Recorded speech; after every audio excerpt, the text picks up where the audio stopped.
07 -5 ठीक है।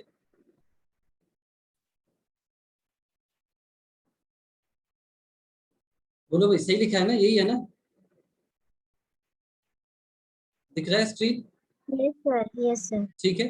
तो इसमें सबसे पहले क्या करते थे हम? अच्छा, इसमें हमें एलिमेंट्री मेथड बोला है, रो और कॉलम तो स्पेसिफाई नहीं किया है, तो हम एलिमेंट्री रो मेथड से चलेंगे, है ना।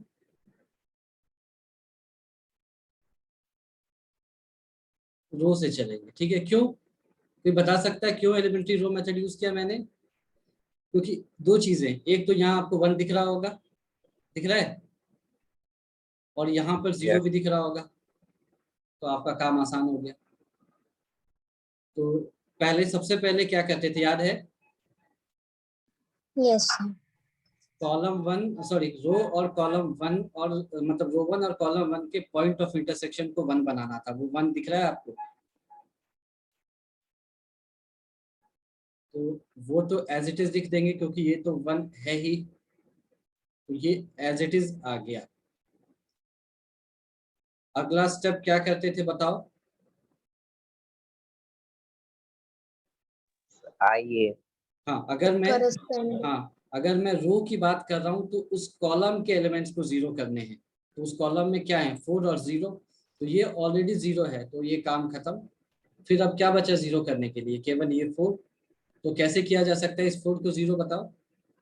Sir swapping. स्वैपिंग नहीं, स्वैपिंग केवल एक बार करेंगे यहाँ पर, उसके बाद स्वैपिंग नहीं करेंगे, छोड़ दो। 0 कैसे करेंगे? ऐसा थोड़ी कि इसको 0 कर दिया और इसको 4 कर दिया, इसको यस। 0 करेंगे, है ना। तो ये क्या करेंगे, रो 2 को लिखेंगे रो 2 -4 रो 1, दिख रहा है? मैं केवल इसको सॉल्व कर रहा हूँ, है ना। ये इज इक्वल टू आइए भी होगा, ये तो आप सॉल्व कर लोगे ना दूसरे साइड में, मैं केवल इसको सॉल्व कर रहा हूँ, ठीक है। ये आप खुद से कर लेना। तो ये देखो, ये 1 2 3 एज इट इज रहा, हम केवल रो 2 को डिस्टर्ब कर रहे हैं, तो रो 1 और रो 3 को एज इट इज लिख दिया हमने। ये क्या हुआ, 4 - 4 × 1, तो ये 0 हो गया। अच्छा, फिर इधर 5 - 4 × 2, तो ये हो गया -3। फिर 6 - 4 × 3 यानी कि 12, तो ये -6। यहाँ तक क्लियर है? Yes. ठीक है ना। अब बताओ, यस। इसके बाद क्या करते थे? Sir, row 2 को हाँ, -3 से डिवाइड करेंगे. बिल्कुल बिल्कुल।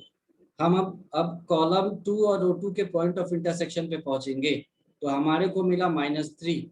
इसको 1 करने का केवल एक ही तरीका है कि हमने लिखा रो 2 विल बी इक्वल टू -1/3 × रो 2। सिर्फ यही एक तरीका है हमारे पास, है ना। तो बाकी चीजों को एज इट इज लिख दिया, ठीक है। और इसको सॉरी, मतलब केवल रो 2 को डिस्टर्ब कर रहे हैं, तो इसको एज इट इज लिख दिया। इसको हम -1/3 से मल्टीप्लाई करेंगे, तो ये हो जाएगा 1, और ये हो जाएगा मेरे ख्याल से माइनस माइनस कैंसिल 2, दिखा? ठीक है यहाँ तक? Yes, sir. अब बताओ, अब क्या करना है? सर करस्पॉन्डिंग कॉलम्स हाँ, एलिमेंट विल बी 0। इसके कॉलम्स को 0 करना है 1 के अलावा। तो क्या है, एक 2 है और एक 7, तो कर देते हैं। रो 1 पे क्या लगा सकते हैं? रो 1 -2 रो 2 लगा सकते हैं क्या? Yes, sir. तो फिर कर दिया। सिर्फ रो 1 को टच किया, बाकी सबको डिस्टर्ब नहीं किया, तो उसको पहले लिख लो आराम से, 0 7 -5, ठीक है। रो 1 को किया टच, तो ये 1 - 0 कोई फर्क नहीं पड़ेगा, 1 आएगा। 2 - 2 × 1, Minus. 2 मतलब कि 2 - 2 ये 0 हो जाएगा। और ये है 3 - 2 × 2 यानी कि 4, यानी कि ये -1 हो जाएगा। सही किया? सही है ना यहाँ तक? Yes. अब इसको 0 यस करना सर। है ना। तो सिंपल है, R3 को कर दो, R3 -7 times R1, sorry 7 times R2। तो देखो, मैं सिर्फ रो 3 को डिस्टर्ब कर रहा हूँ, बाकी चीजों को नहीं कर रहा हूँ। तो रो 3 को छोड़कर बाकी लिख दिया। रो 2 है ये, है ना, R2 है ये। तो R2 इसका 0 है तो ये 0 ही रहेगा। 7 - 7 × 1 ये 0 हो गया। यहाँ पर देखो R3 क्या है, -5 - 7 × 2, तो ये क्या हो जाएगा, -5 - 14, तो -19 आ रहा है क्या? सही किया मैंने? Yes sir. सही किया, ठीक है। अगला स्टेप क्या है, third row and Minus- third column के पॉइंट ऑफ इंटरसेक्शन को, तो थर्ड रो और थर्ड कॉलम ये हुआ, तो -1/19 से डिवाइड करना, यही एक तरीका है। तो R3 को लिखेंगे -1/19 इंटू R3, ये हो जाएगा 1 0 -1 0 1 2, हम सिर्फ R3 को मल्टीप्लाई करें तो 0 0 माइनस माइनस कैंसिल 1 आ गया। अब तो ये काफी सिंपल दिख रहा होगा, क्यों? क्योंकि इसको और इसको 0 करना है, तो क्या कर दो आप, R1 को लिख दो R1 + R3, तो R2 को टच नहीं किया, R3 को टच नहीं किया, R1 + R3, तो ये 1, ये 0, ये 0, और सबसे लास्ट स्टेप भी दिख चुका होगा आपको कि R2 हो जाएगा R2 - 2 × R3, ये हो जाएगा 1 0 0 0 0 1 0 1 0, ये आ गया। और अकॉर्डिंगली आप राइट साइड में कर लेना। तो ये फ्लो समझ में आ गया आपको अच्छे से? Yes sir. इसमें कंफ्यूजन है? नो।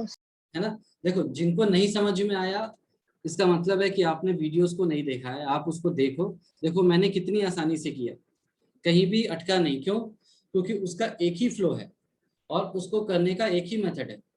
तो जैसे मैंने बताया है उसी फ्लो से, उसी मेथड से करोगे तो आपको बिल्कुल समय नहीं लगेगा। मैंने इतना समझाते हुए किया तो भी मुझे 5 से 7-8 मिनट लगे होंगे, है ना? अगर आप इसको खुद से करोगे बिना किसी को समझाए हुए तो मुश्किल से 3 से 4 मिनट में आपको 6 के 6 मार्क्स मिल जाएंगे। ठीक है, समझ में आ गया यहाँ तक? बताओ। Yes sir. ठीक है, और सर, हाँ बोलो। Yes sir. सर एक क्वेश्चन था, एनसीईआरटी में लिखा था सर, एलिमेंट्री ऑपरेशन अप्लाई करते हुए किसी रो या कॉलम के सारे एलिमेंट 0 हो जाएं हाँ तो हाँ हाँ, इनवर्स बिल्कुल बिल्कुल बिल्कुल, नहीं। ये अच्छा याद दिलाया। इस क्वेश्चन को मैं उस दिन करवाना भूल गया था क्योंकि तुम लोगों ने कहा था कि इसके बाद मत करिए आप। वैसे इसको मैंने पोस्ट कर दिया है, अगर किसी ने वो PDF खोला है क्या अभी तक, जो मैंने ERP पे अपलोड किया है? नहीं खोला है ना? उसको नो सर। खोल, हाँ वो उसी के लिए है, मैंने वो सारी चीजें अपलोड की हैं, है ना? चलो एक मिनट, वो देख लोगे या उसको करवाऊं मैं? उसका सॉल्यूशन है वहां पर, देख लोगे? देखो, सॉल्यूशन बुक में क्या था सर, ऐसा क्यों होता है वो पूछ रहा था। अच्छा ये पूछ रहे हो, देखो मैं बता देता हूँ। उसका मतलब ये है कि देखो, तुम सॉल्व करते हुए क्या लाते हो finally, A inverse into A = I आना चाहिए, यही आना चाहिए ना? या अगर हम अपने हिसाब से चलें कि लेफ्ट हैंड साइड को क्या आना चाहिए, I आना चाहिए, तभी A इनवर्स इंटू A, या फिर जो भी कॉलम रो कुछ भी कर रहे हैं ऐसा आएगा। ठीक है ना? ऐसे ही लगाते हैं एलिमेंट्री ऑपरेशन। अगर मान लो एलिमेंट्री ऑपरेशन लगाते वक्त मुझे कुछ ऐसा मिल जाए 0 0 0, और ये कुछ भी मिले, इससे फर्क नहीं पड़ता, और ये इधर कुछ भी आए B इंटू A, तो क्या लेफ्ट साइड में मुझे I मिला? क्या ये I के नो बराबर है? नहीं है।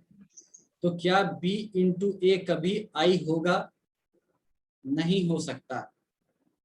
यानी कि मैं B मैट्रिक्स को A से मल्टीप्लाई कर रहा हूं तो कभी भी I मुझे नहीं मिलेगा। ऐसा क्यों? क्योंकि B कभी भी फिर यानी मैं इसको ऐसे लिख दूं स्टेप बाय स्टेप। मान लो b into A is not equal to I, ठीक बात है, यानी कि b is not equal to, चलो मैंने क्या किया, दोनों साइड को पोस्ट मल्टीप्लाई किया,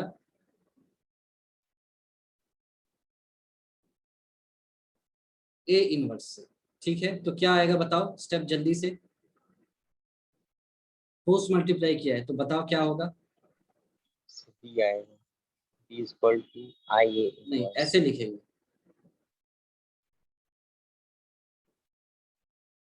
पोस्ट मल्टीप्लाई का मतलब बाद में, दोनों साइड बाद में होगा, समझ में आया ये वाला स्टेप। प्री मल्टीप्लाई करते दोनों साइड तो आता A inverse into B into A is equal to A inverse into I, ऐसा आता। पोस्ट मल्टीप्लाई किया है दोनों साइड तो ए इनवर्स जो भी एलएचएस में लिखा है उसके बाद आएगा, जो भी आरएचएस में लिखा है उसके बाद आएगा।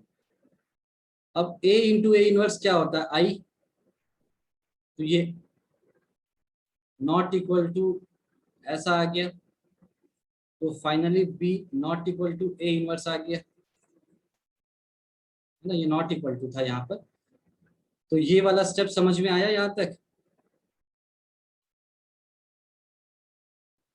b into A not equal to I आया था, मैंने पोस्ट मल्टीप्लाई किया दोनों साइड ए इनवर्स से, तो b into A inverse not equal to I into A inverse आया।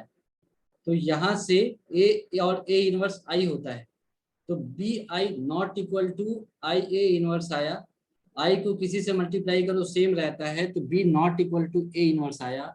यहाँ से इसका मतलब a इनवर्स निकालना पॉसिबल नहीं है, क्यों? क्योंकि इस मैट्रिक्स A का इनवर्स एग्जिस्ट नहीं करता है। ये बात समझ में आई आपको, या इसमें कंफ्यूजन है तो जल्दी से पूछो। तो उसमें ये बीच में सर अभी एलिमेंट्री ऑपरेशन लगा रहे हैं, सभी आई में कन्वर्ट नहीं किए हैं और किसी रो या कॉलम का एलिमेंट 0 हो गया, तो सब लोग वहीं पे कैसे कह देंगे कि वही तो इनवर्स कह रहा हूँ एक्सिस्ट? भाई, देखो तुम कर क्या रहे हो, तुम देखो तुम कर क्या रहे हो भाई, तुम ऐसे लिख रहे हो, ध्यान से देखो, तुम ऐसे लिख रहे हो कि a इज इक्वल टू, मान लो ऐसे लिख रहे हो a इंटू आई, मान लो, या i इंटू ए ऐसे लिख रहे हो, मान लो तुमने रो ऑपरेशन लगाया तो ऐसे लिखा, ठीक है। फिर आप करना क्या चाहते हो कि हम a पर रो ऑपरेशन लगाएंगे और क्या करेंगे कि इसको i में चेंज करना चाहते हैं, ठीक बात है। उस समय i भी चेंज हो जाएगा, ये मान लो b के बराबर हो गया और ये a के बराबर आया, ठीक है। ये बात समझ में आ रही है यहाँ तक? यस। इसका मतलब क्या होता है कि हमें पता है कि किसी भी मैट्रिक्स को उसके इनवर्स से मल्टीप्लाई करेंगे तभी आई आएगा। तो दोनों को कंपेयर करके हम बता सकते हैं ना कि b is equal to A inverse आ गया, या फिर दोनों साइड को अगर मैं पोस्ट मल्टीप्लाई करूं ए इनवर्स से, ए इनवर्स से पोस्ट मल्टीप्लाई करूं तो क्या आएगा, I into A inverse is equal to B A into A inverse, इसकी वैल्यू हो गई आई, तो ये हो गया b इंटू आई, और आई को हटा देंगे क्योंकि आई से फर्क नहीं पड़ता, तो a inverse is equal to B हम लिखते थे। ये बात समझ में आ रही है अच्छे से? यस। है ना, ये जनरल फ्लो है हमारे एलिमेंट्री रो ऑपरेशन का। अब मान लो कि बीच में ही 0 0 आ गए, बीच में ही ऐसा कुछ आ गया 0 0 0 1 0 1 और ये मान लो आ गया 2 0 5, कुछ भी आ गया, ऐसा आ गया, तो ये क्या आइडेंटिटी मैट्रिक्स के बराबर हो सकता है? कभी नहीं हो सकता। क्यों? क्योंकि इसके सारे एलिमेंट्स तो 0 हो चुके हैं ऑपरेशन लगाने के बाद। हमने ऑपरेशन लगाया होगा तभी तो 0 हुए, वरना शुरू में तो मैट्रिक्स ए था। तो अब ये वापस से कभी आइडेंटिटी मैट्रिक्स बन सकता है क्या, ये बताओ। आगे कोई ऑपरेशन ला के नहीं बना सकते? नहीं बना सकते, क्यों? क्योंकि हमने क्या पढ़ा है, ध्यान से देखो, A1 B1 C1, A2 B2 C2, sorry A2 B2 C2, A3 B3 C3। इसके लिए मुझे आइडेंटिटी मैट्रिक्स बताओ क्या होगा। 1 0 0 1 0 0 0 1 0 0 0 1 यही होगा, 0 1 है ना। अच्छा, सबसे पहले ऑपरेशन कहाँ पर लगाएंगे ये बताओ। सर A1 A1 पर लगाएंगे। ऐसे करके हमने लगाया इसको 1 बनाने के लिए, क्यों, यही लगाते हैं ना कि हम इसको 1 बना सके। लेकिन अगर हम इसको 1 बना ही नहीं पाए तभी तो ऐसा आएगा।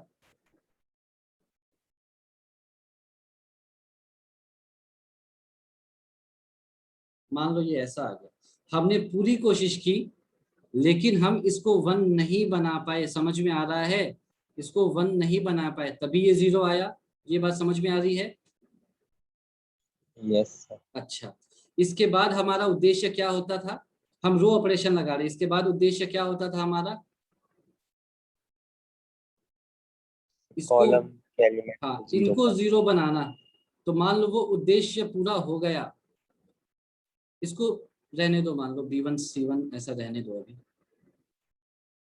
तो ये अगर 0 है, ये 0 है, ये 0 है, ये B1 C1 B2 C2 B3 C3।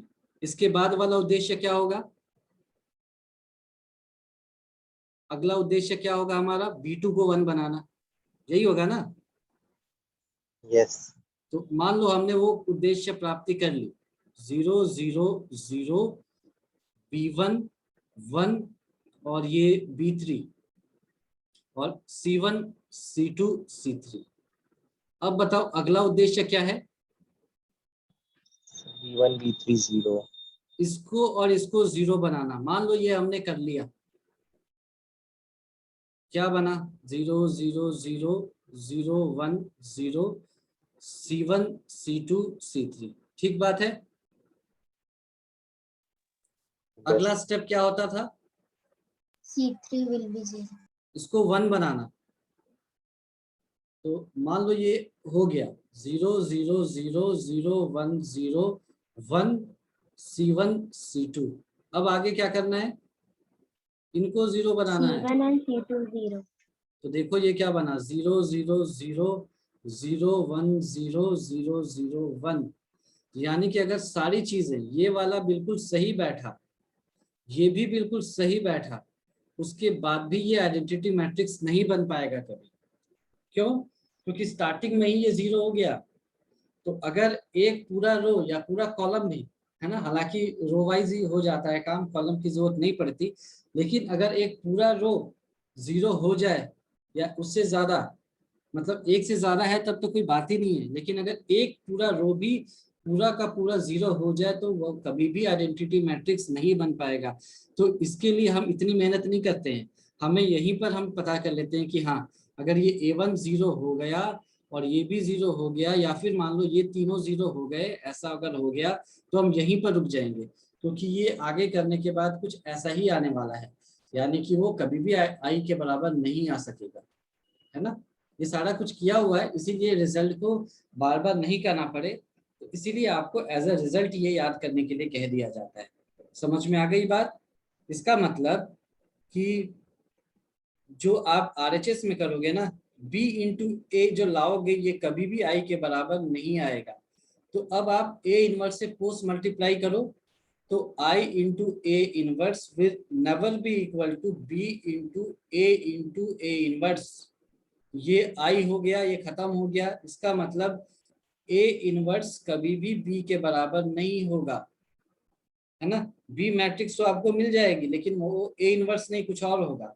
ऐसा क्यों है, क्योंकि A inverse does not exist. ये इसी कारण से हुआ, क्योंकि उस मैट्रिक्स का इनवर्स एग्जिस्ट ही नहीं कर रहा है।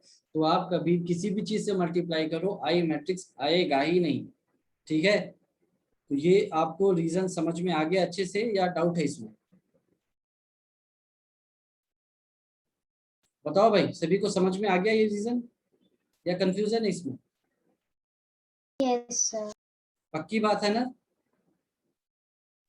Yes sir. है ना? अच्छे से समझ में आ गया? ये इंपॉर्टेंट कॉन्सेप्ट है, अच्छे से समझना है। आई आ रहा है, अगर आपका RHS में अगर आई आएगा तभी आपका A इनवर्स एग्जिस्ट करेगा। अगर आपको आई नहीं आता हुआ दिख गया, यानी कि एक पूरा का पूरा रो या पूरा का पूरा कॉलम सारे जीरो हो गए, तो आप वहीं पर रुक जाएंगे और लिख देंगे कि मैट्रिक्स का इनवर्स डज नॉट एग्जिस्ट। वहीं पर कहानी खत्म, आगे ज्यादा कुछ भी करने की जरूरत नहीं है। ऐसा एक ही क्वेश्चन है एग्जाम्पल में, इसको मैंने सॉल्व भी किया है, बुक में भी है, आप उसको देख सकते हैं। ठीक है, आपको अच्छे से समझ में आ जाएगा। मेरे ख्याल से this much explanation is more than enough. ठीक है, तो हम डिटर्मिनेंट्स में आ जाएं वापस से।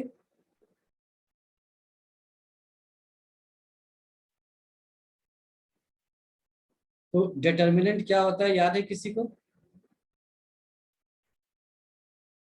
Yes sir. क्या होता है? सर मैट्रिक्स के अंदर की जो सर वैल्यू होती है सर, एलिमेंट्स। तो जिसको नहीं समझ में आया उसके लिए मैं बता देता हूं, ऐसे लिख देते हैं शॉर्ट में कि determinant is a machine,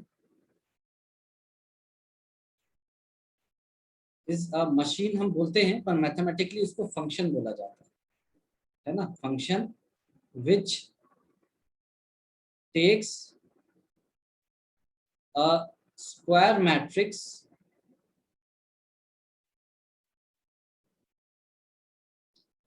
as input and returns A numerical value a as numerical output. value as output. Very good. A numerical value as output. ठीक है, बिल्कुल स्ट्रेट फॉरवर्ड डेफिनेशन है। तो यहाँ पर लिख लिया, पिक्टोरियली इसको डिपिक्ट कर लिया, ये है डिटर्मिनेंट। आपने इनपुट दिया एक मैट्रिक्स, कैसा मैट्रिक्स? एक स्क्वायर मैट्रिक्स, ये आपने इनपुट दिया। आउटपुट क्या मिलेगा? एक नंबर। तो डिटर्मिनेंट क्या रिप्रेजेंट करता है? एक वैल्यू और एक नंबर। तो इसको यहां पर लिख लिया, इट रिप्रेजेंट्स सम वैल्यू। तो आपसे कुछ कोई पूछे मान लो कभी कि क्या डिटर्मिनेंट 0 हो सकता है, तो हाँ हो सकता है। फिर किसी ने पूछा क्या डिटर्मिनेंट पॉजिटिव हो सकता है, तो हाँ बिल्कुल हो सकता है। फिर सामने वाले ने पूछा क्या डिटर्मिनेंट नेगेटिव हो सकता है, हाँ बिल्कुल हो सकता है। क्यों? क्योंकि डिटर्मिनेंट एक नंबर है, और एक नंबर तो कुछ भी हो सकता है, वो 0 भी हो सकता है, पॉजिटिव भी हो सकता है और नेगेटिव भी हो सकता है। सर ठीक है, फ्रैक्शन भी हो सकता है। हाँ क्यों नहीं हो सकता? नंबर है, कुछ भी हो सकता है। मतलब कुछ भी हो सकता है ना कुछ सर, भी हो सकता है, एक मतलब ऑल नंबर है। Real numbers. बिल्कुल बिल्कुल, और इनफैक्ट वो इमेजिनरी भी हो सकता है, लेकिन हमारे सिलेबस में सिर्फ रियल नंबर है। तो अच्छा हुआ आपने बता दिया, तो हम इसको लिख लेते हैं ऐसे, रियल नंबर लिख लेते हैं, है ना? बिल्कुल स्पष्ट रूप से लिख लेते हैं, इनपुट स्क्वायर मैट्रिक्स, आउटपुट वो रियल नंबर देगा। अच्छा, अब मान लो जैसे मैं आपसे एक नंबर पूछूं, तो आप कह सकते हो 12। तो 12 क्या रिप्रेजेंट करता है? आप जिस क्लास में पढ़ते हैं उसको रिप्रेजेंट करता है। फिर आपसे पूछा गया एक नंबर, आपने बताया मान लो 15, तो 15 क्या हो गया? आपका, आपकी एज हो गई। फिर आपसे नंबर पूछा गया, आपने बोला 20, 20 में भी आपका हाउस नंबर या बंगलो नंबर हो सकता है। इसका मतलब हर एक नंबर का कोई ना कोई सिग्निफिकेंस है। वो आपके एज को बता रहा है, आपके क्लास को बता रहा है, या आपके घर के नंबर को बता रहा है, लेन के नंबर को बता रहा है, एंड सो ऑन। तो हमने तो कह दिया कि भाई डिटर्मिनेंट एक नंबर है, लेकिन वो नंबर इतना तो समझ में आ रहा है कि वो स्क्वायर मैट्रिक्स से रिलेटेड होगा, पर किस तरह से रिलेटेड होगा हमें ये भी समझना है। ठीक है, तो एक थोड़ी सी बात उस पर कर लेते हैं कि किस तरह से रिलेटेड है। तो कल हमने देखा था कि मेरे पास अगर दो लाइंस हैं, a1x plus b1y is equal to c1 and a2x plus B2y is equal to C2, तो इसको मैट्रिक्स फॉर्म में अपन ने ऐसे रिप्रेजेंट किया, A1 B1, कोएफिशिएंट हाँ उनके कोएफिशिएंट को पहले मैट्रिक्स में रखा, जो वेरिएबल्स थे उसको दूसरे मैट्रिक्स में अपने रखा, और जो कांस्टेंट है उसको अपन ने तीसरे मैट्रिक्स में यानी RHS में रखा। फिर हमने एक बात की थी पॉइंट ऑफ इंटरसेक्शन की, पॉइंट ऑफ इंटरसेक्शन की बात की, और हमने यूनिक सॉल्यूशन के लिए बात कर लिया A1/A2 not equal to B1/B2, और यहां से हमने कहा कि भाई A1B2 not equal to, sorry पूरा ही एक साथ लिख देते हैं, A1B2 minus B1A2 not equal to 0 होगा तो यूनिक सॉल्यूशन होगा, और A1B2 minus B1A2 equal to 0 होगा तो कुछ और हो रहा होगा, एंड सो ऑन। क्यों?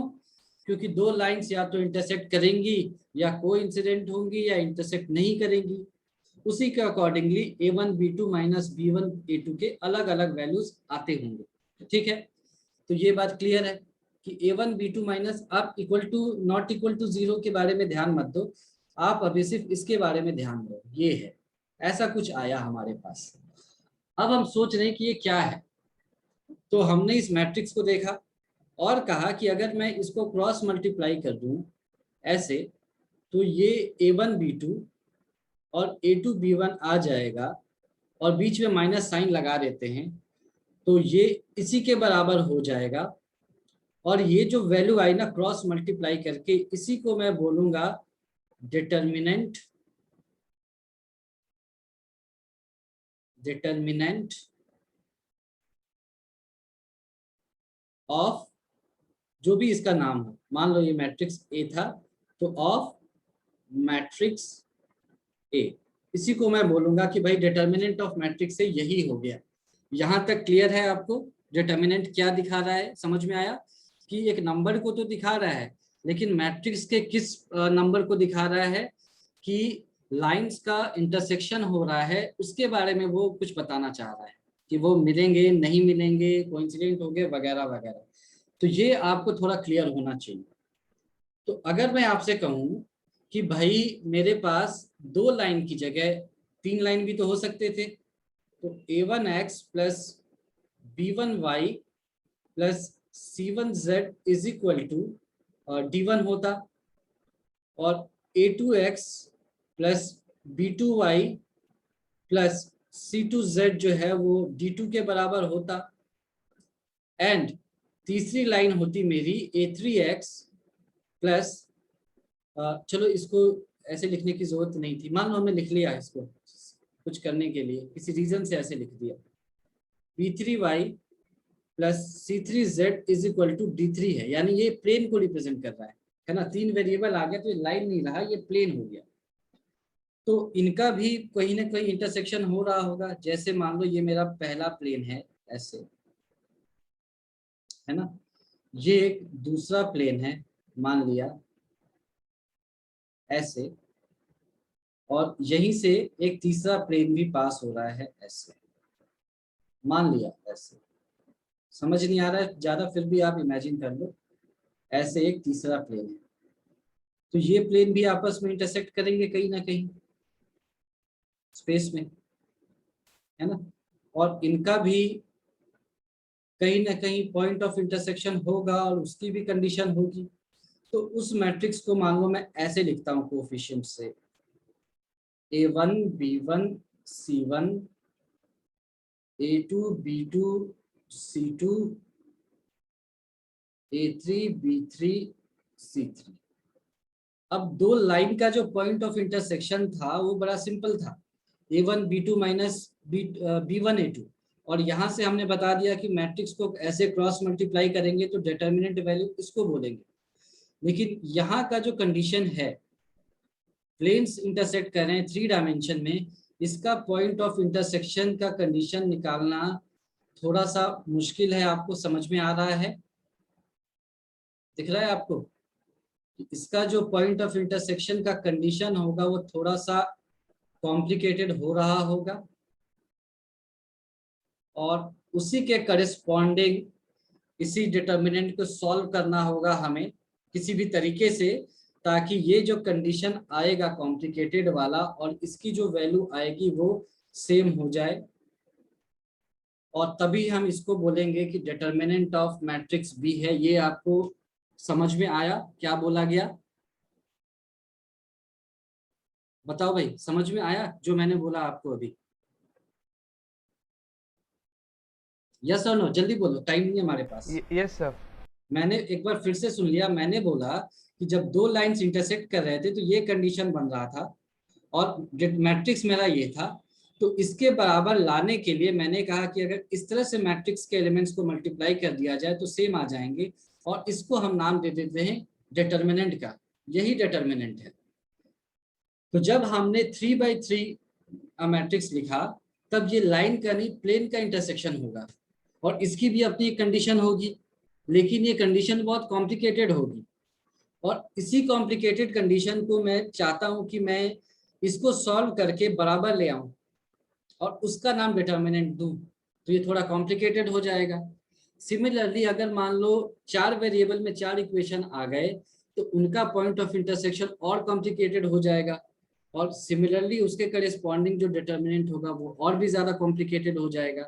तो हमने क्या किया, इन सभी चीज को समय के साथ पढ़ते हुए एक कॉमन रूल बना दिया, जो 2/2 का जो मैट्रिक्स है उसका भी डिटर्मिनेंट निकाल ले, जो 3/3 है मैट्रिक्स इसका भी डिटर्मिनेंट निकाल ले, और सेम लॉजिक से 4/4 अगर मैट्रिक्स आ रहा है तो हम उसके भी डिटर्मिनेंट की वैल्यू निकाल सके। ठीक है, आपके सिलेबस में यही तक है, 4/4 ये सब नहीं पढ़ना है, केवल 2/2 एंड 3/3 तक का ही मैट्रिक्स आपको पढ़ना है और डिटर्मिनेंट पढ़ना है। तो हम मेथड टू कैलकुलेट डिटर्मिनेंट, इसको क्यों बताया गया, ताकि आप जब डिटर्मिनेंट की वैल्यू निकालें तो आपके दिमाग में ये ना आए कि ये क्यों ऐसे ही किया गया, और कोई तरीका क्यों नहीं था।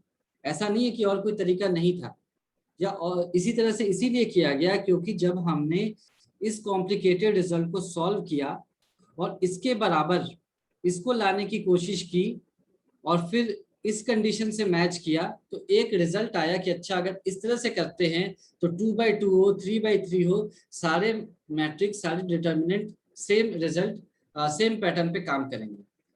तो जो मेथड है वो होता है, पहला हम यूज करते हैं माइनर, उसको बोलते हैं, और दूसरा हम बोलते हैं कोफैक्टर। इन्हीं के हेल्प से हम डिटर्मिनेंट्स को सॉल्व करते हैं।